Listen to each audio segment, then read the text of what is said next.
Hello there, very good evening and welcome to your Primetime News Bulletin. I'm Shane Silva. I'm Stephanie Lazarus. Before we head into the news in detail, here's a look at the headlines for tonight. The President's 5-year economic plan envisages a GDP per capita of $6,000. Former President Chandrika Bandaranaike Kumaratunga says she has no intention of re-entering politics.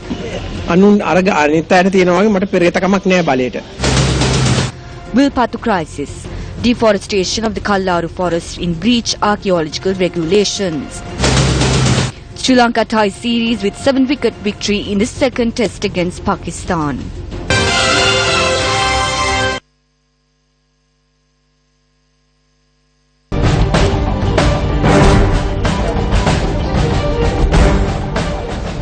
And to your top story tonight, President Maithripala Sirisena says that his intention is to increase the per capita income of the country to up to $6,000 over the next 5 years. The President made this statement while addressing an event held at the Dehiwotpa Pradesh Sabha Auditorium yesterday. The event was held to distribute the benefits of the integrated pilot gem mining project at the Sitawak River to the people. A sum of 34.2 million rupees was distributed among 165 places of worship, Samurdhi beneficiaries, disabled persons and 900 orphan children. What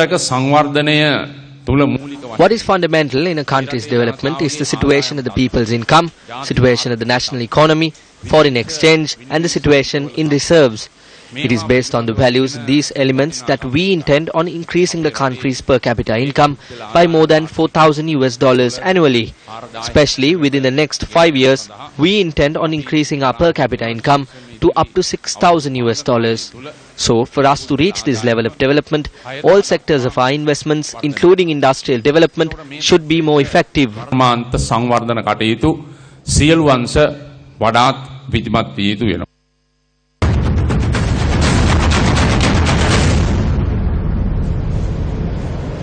As mentioned in your headlines tonight, former President Chandrika Bandaranaike Kumaratunga says that she has no intention of regaining power.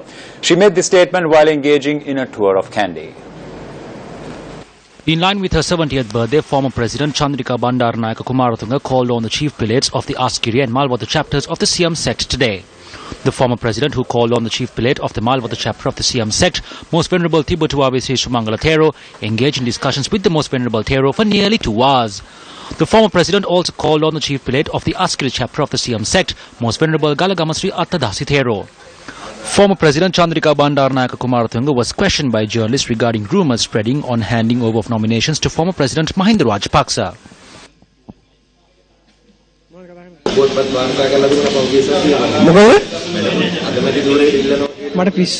I'm not crazy, although others are greedy for power. I'm not. I stepped down from politics after serving for 12 long years. I have no intention or need to come into power again. This is because we have not stolen, nor have we killed anyone or committed any wrongdoing. Hence, we have nothing to hide. Those who want to come into power are the ones who are attempting to hide their wrongdoings under the carpet. I will give my fullest support to build the nation.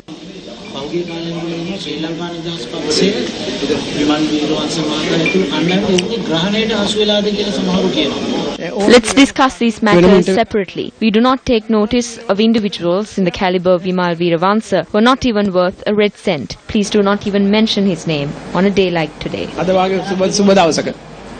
Speaking in Katugastota yesterday, former President Mahinda Rajapaksa expressed his views on the controversial central bank bond transaction but stopped short of going into details of the as-yet unreleased COPE report.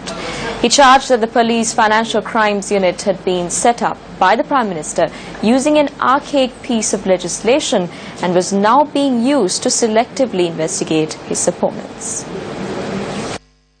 The head of the central bank was parachuted in from overseas. When he was allowed to oversee the bond auction, the interest rate, which was 8%, was increased to 13%. The very next day, it was brought back to 7 to 8%, and they earned a commission of 1.5 billion rupees. This isn't an insignificant amount. So who was behind this? The COPE report is yet to be released, but I won't speak about the COPE report now. I can speak about it, but I don't want to until it is released. Otherwise, I will be asked how I was in possession of it. The Financial Crimes Investigations Division is being used to eliminate their enemies or contenders.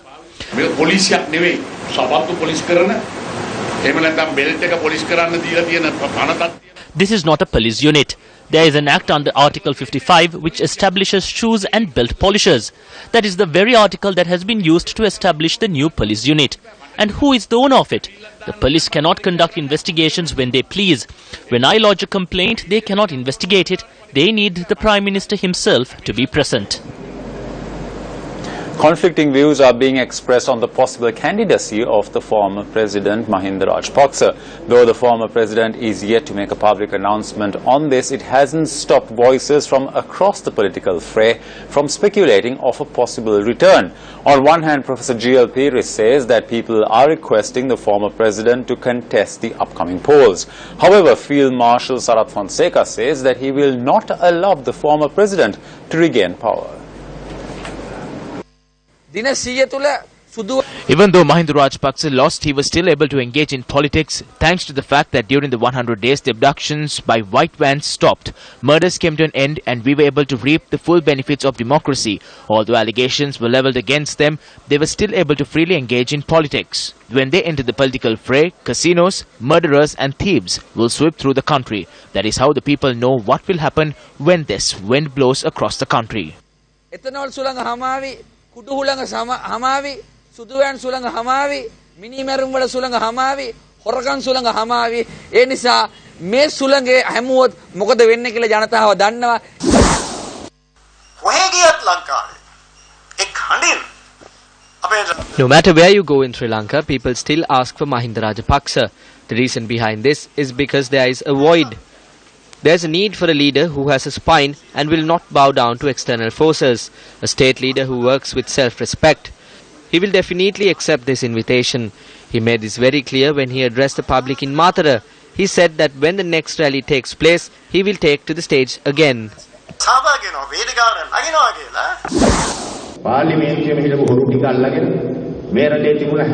He is trying to come back into power by gathering all the thieves who were in parliament and all the ministers who have stolen from every sector in the country. I believe that good governance has treated him far too well. If he tries anything, we will not allow him to come back into power.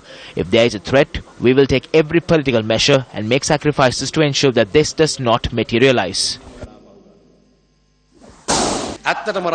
The country was freed and progressed towards development. People in villages became prosperous. But after the 8th of July, the country, which was constructing highways, which now has 2 airports instead of 1, and which has a new port, regressed.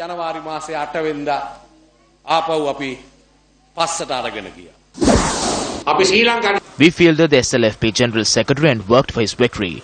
Given this, we can prove how broad-minded the members of the United National Party are.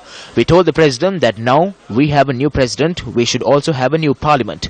He accepted this and dissolved Parliament. Now the remaining task is in your hands.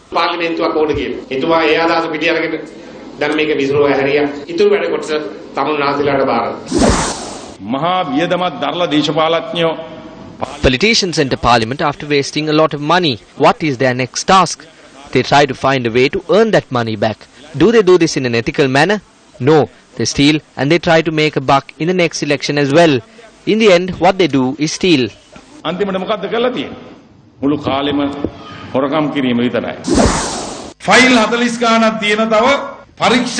There are around 40 files on which legal action must be taken. On the 8th of January, the people toppled the government to eradicate thievery, corruption and lawlessness. We made a promise to the people to establish a government within 100 days and move forward. We did this. Now it is time to hold elections.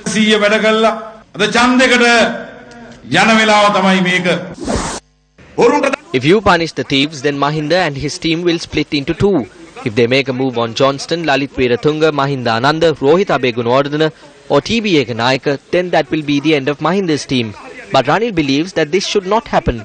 He thinks that he will only have a chance if Mahinda's team stays together like Maithripala's team. The United National Party is under the impression that if the 2 teams split, they will have a chance to win the lottery. People of the northeastern province placed their signatures for the March 12th declaration today, which includes guidelines that political parties need to consider when handing over nominations. The national program launched to obtain 1 million signatures for the March 12 declaration for clean politics commenced its journey today from the Trincomalee town. Thereafter, the rally reached the town of Muttu to obtain signatures for the March 12 declaration. When choosing candidates to contest in the upcoming elections, they must focus their attention on whether these candidates have been involved in crime and corrupt activities. We also believe that this opportunity should be given to those who are well learned. We must establish a clean parliament. In order to do this, only people who are virtuous must be given nominations. It is only through this can we truly establish good governance. We must not allow those who have abused and raped women. We expect good governance in the country. In order to create such a backdrop, we must not give nominations to those who have been involved in corrupt activities. The program is in effect in Kattankudi and Batiklo towns today.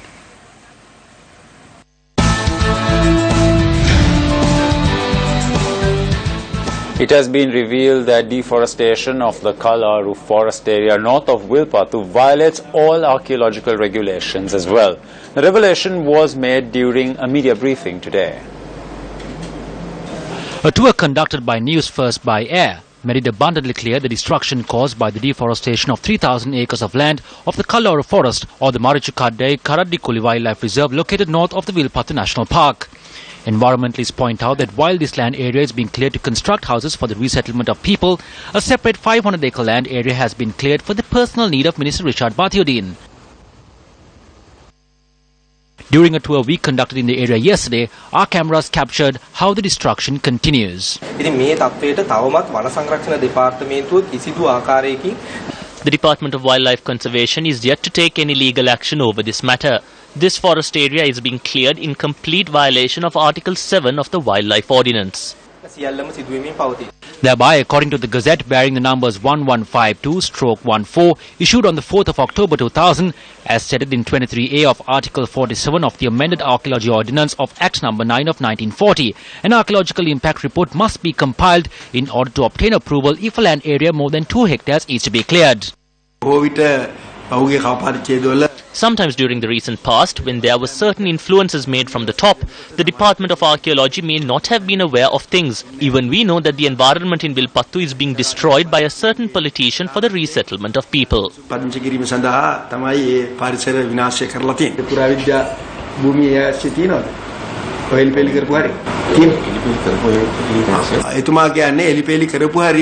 He is saying that there is no archaeological land in the area where the land has been cleared, but there is archaeological land outside the area.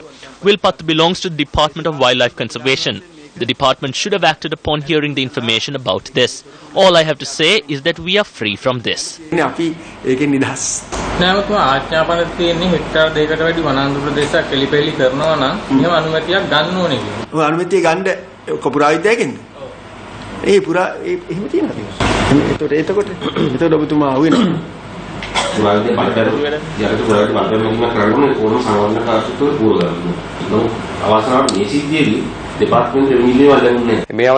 It will take quite a long time to bring the forest back to its original state after all the mass destruction that has taken place in it. At this point of time, the general public has the opportunity to prevent persons who contribute to the destruction of forests, including Wilpattu, from being elected into parliament. Through this, they receive the opportunity to safeguard the country's environment as well as establish law and order in the country. We state clearly to the public, do not forgive the politicians who destroy the environment. If you are trying to earn money through this destruction, if they are trying to obtain your votes, do not cast your valuable vote to such individuals. Meanwhile, a Newsfirst journalist who went to the area yesterday to capture footage was obstructed in doing so by a certain group who had arrived on motorbikes without number plates. Motorcyclists riding without number plates and helmets has become an ordinary occurrence in Mana. That area comes under the purview of the Silavathura Police Division. There were reports of incidents where vehicles without number plates are being driven in the area and motorcyclists riding without helmets. The Silavathura Police are working accordingly over this matter.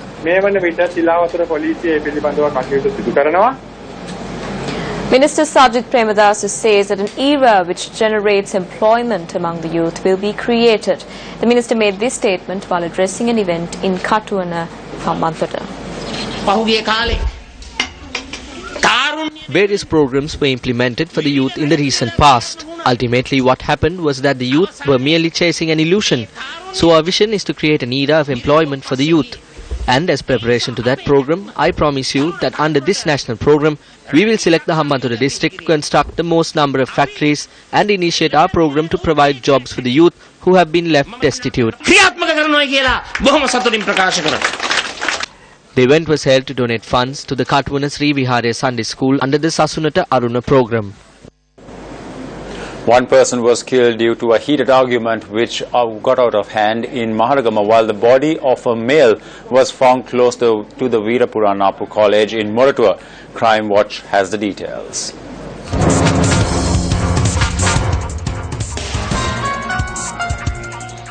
One person was killed in a brawl that broke out between two groups in a restaurant in Maharagama this morning.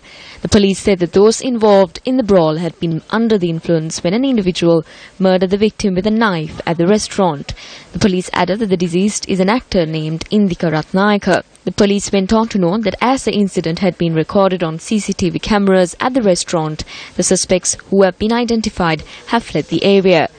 The body of the victim is lying at the Colombo South Teaching Hospital.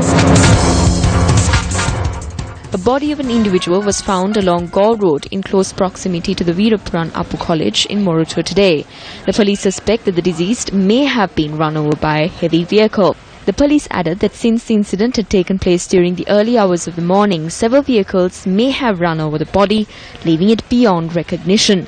The victim's identification revealed that he is a resident of the Katubad area in Moratua, aged 53.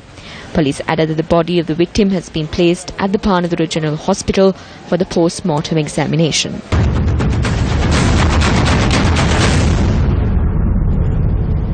As it is the general public who play an integral role in an election, Newsfirst gave the opportunity for the people to express their views regarding the upcoming general election. This time we must have a good parliament group, members in this country. It will enlighten our future. So we must have a good and pure-minded people we must have. And also they shouldn't have any personal agenda in their own agenda. They must forward towards the community and the country's benefit. Actually, all must have a pure intention. Knowledge must be in the first priority to select the nomination. If you can see the present situation, we have to eliminate the culprits and bring up the leader who can bloom up our economy. The nominations, people who are going to be nominated should be they shouldn't be having any ties with foreign countries directly. We should not be fooled in this election. If the people are urging the rest not to cast their vote for the corrupt, and they continue to do so, then they are the ones who should be held responsible. We should not elect the sons and relatives of those who are involved in corruption and crime. If we do, they will be carrying the crime that were committed by them from generation to generation. I request the people of Sri Lanka to not allow those who are corrupt to engage in politics. Whoever it is you are voting for, you must vote for someone who is not corrupt. With regard to what took place at the central bank, there were a number of politicians who were involved in such corrupt activities within these 100 days and did not speak a word about it. I believe the people will come to a decision about such politicians.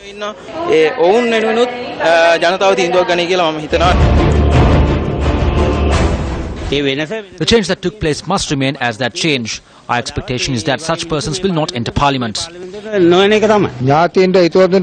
If you re-elect their relatives and close associates, they will continue their ethanol and drug dealing.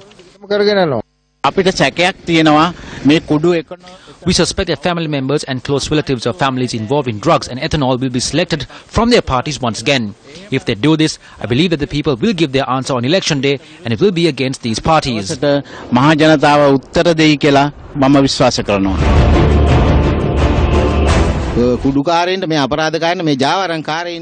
Criminals, drug dealers and racketeers must not submit their names for nominations.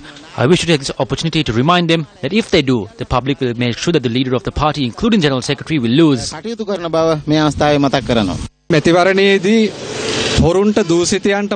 they submit nominations to thieves, criminals, thugs and even their families, we as the people will come forward to reject all of them, including the party leader. We would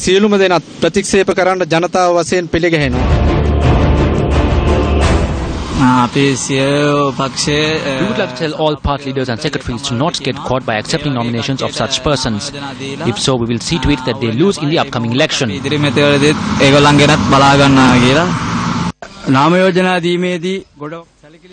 We would like those drug dealers, ethanol dealers, their brothers and relatives to be cautious and avoid submitting their names for nominations. We would like to remind them that the people will come together to take a stern decision against such persons. Do not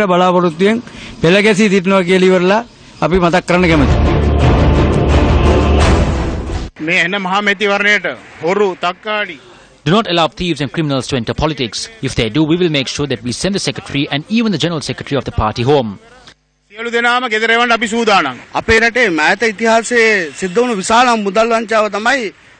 of the largest financial frauds which took place in recent times was what took place in the central bank. The public will make sure that they reject all those who are involved and will not allow them to enter politics or take part in the upcoming elections again.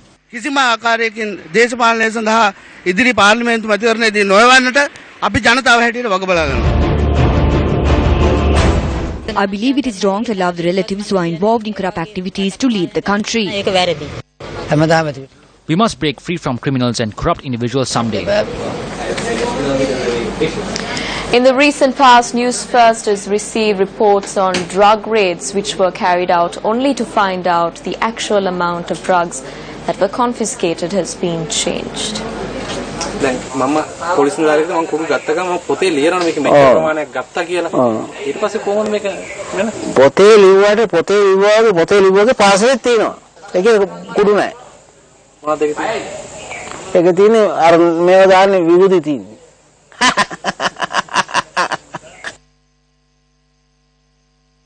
When Newsfirst visited a rehabilitation center recently, we met an individual who says he was involved in the drug trade.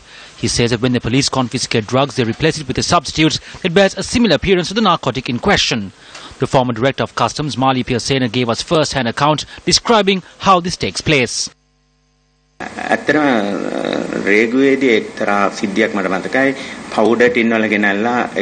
I remember an incident which took place in which a customs officer confiscated a tin with powder instead of drugs.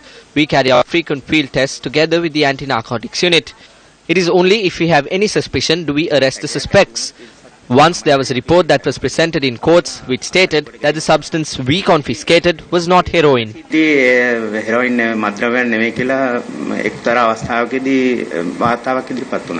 Apart from the confiscated drug being substituted with another, there are reports that the weight of confiscated narcotics are tampered with. This has serious consequences given the laws and punitive measures taken against those caught in possession. 2 grams of heroin or more will lead to a conviction with life in prison or a death sentence. If an individual was in possession of less than 2 grams of heroin, then the suspect will get away with a fine or will at most a limited prison sentence. The largest stock of heroin confiscated in the recent past was in 2013 and amounted to 262 kilograms. When the stock of heroin was emptied from the grease containers in which it was concealed, in the net weight of the stash dropped to 130 kilograms. On the 20th of January 2012, a prison guard was in possession of 15.7 grams of heroin. However, according to the forensic report which was presented to court, recorded that the net weight of heroin which was confiscated was 108 milligrams.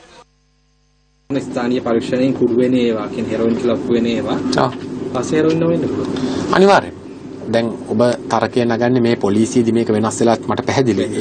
ඒක තමයි ඔබ තරකය නගන්නේ. හරි. පොලිසිය කියලා කියන්නේ මං කියන්නේ එතකොට දැන් මෙහෙමයි. A former sub-inspector from the narcotics unit who confiscated the stash of heroin told the suspect's wife and relatives to remove the heroin and instead put powder, and they paid him for that. The forensic report which was presented in courts, however, showed the actual amount of heroin. He has now been let go. Out of 8,500 police officers, there may be a couple who do such things, but the police department do not allow such individuals to be in service. එතනින් පස්සේ police දෙපාර්තමේන්තුව විවෘත නැහැ. පොලිසිය අතුලේ මේක අහුවෙන්නේ නැති වෙන්න කරන්න බෑනේ. අත්අඩංගුවට ගත්තනම් හෙරෝයින් ප්‍රමාණයක් හරි මොනවා හරි නඩු භාණ්ඩයක් ඒක පොත්පත් රසක ලියවෙනවා පොලිස් දෙපාර්තමේන්තුව තුළ ලේඛන කිහිපයකම ඇතුළත් වෙනවා. ලියවෙන්නේ කිලෝග්‍රෑම් මෙච්චරයි කියලා. ඔව්. ඒ අත්අඩංගුවට ගත්ත මේ කියන හැම එකේම දැන් අපිට කතා කරපු කට්ටියගේ හැම එකේම කියන්නේ උසාවියට යනකොට කිලෝග්‍රෑම් ගාන තියෙනවා. කුඩු නැහැ. කුඩු වෙනකොට ඉබ්බු තියෙනවා. නෑ බෑ එහෙම කරන්න බෑ පොලිස් මට සහතිකයක් දෙන්න පුළුවන් අපේ දෙපාර්තමේන්තුව පිළිබඳව. ඒ කියන්නේ එහෙම දෙයක් ඉතිහාසයේ වෙලාම නැහැ කියලා. මාරු වීමක් වෙලාම නැහැ. නෑ. ඒක දැනුවත්ව නැත්නම් නැත්නම් මම දැනුවත්ව පොලිස් දෙපාර්තමේන්තුව තුල නෑ එහෙම දෙයක් වෙන්න බෑ. ඒ දේ කරපු පොලිස් නිලධාරියා ඔහු අනිවාර්යෙන්ම ඔහු ඉදිරිය අඳුරු කරගෙන තමයි ඒ දේ කරන්නේ.